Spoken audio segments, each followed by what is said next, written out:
by Andy Sullivan. Reuters. Election officials on Friday reported heavy turnout in Georgia on the last day of early voting ahead of the December 6 runoff election that will determine whether Democrats can add to their razor-thin majority in the U.S. Senate. Voters in some locations faced waiting times of more than an hour to cast ballots in the contest between incumbent Democratic Senator Raphael Warnock and his Republican challenger, former football star Herschel Walker, county websites showed.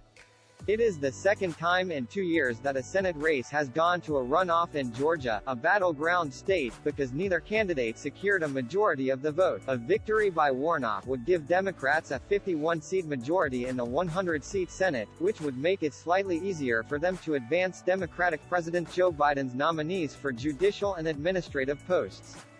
Most legislation still requires Republican support. Georgia has emerged as one of the most hotly contested states in U.S. politics in recent years and has also been a flashpoint in the battle over election rules.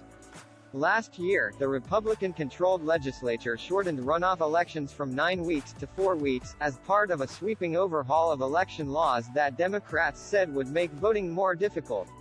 Voters now only have 5 days to cast in-person ballots ahead of the election, down from 17 days, giving fewer chances to those who want to vote ahead of the official election day. Several of those days had seen record turnout, prompting Republican Secretary of State Brad Raffensperger to say that Democrats' concerns were baseless. Claims of voter suppression in Georgia are conspiracy theories no more valid than Bigfoot, he said in a statement this week. Some Democrats, however, say the long wait times could be avoided.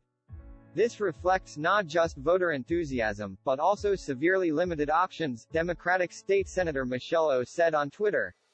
As of Friday morning, at least 1,473 voters had cast early ballots in person or via mail, according to Raffensperger's office.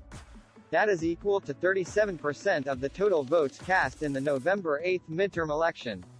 Voters will be able to cast ballots in person on Tuesday and return mail ballots through that day as well. Former President Barack Obama was due to campaign later on Friday for Warnock, who won a runoff in 2021 for a 2-year term. Warnock narrowly edged Walker in the November 8 election by 49.44% to 48.49%, even as Republican candidates won other statewide races. Walker's campaign has been plagued by accusations that he abused girlfriends in the past and paid for their abortions, undercutting his anti-abortion stance.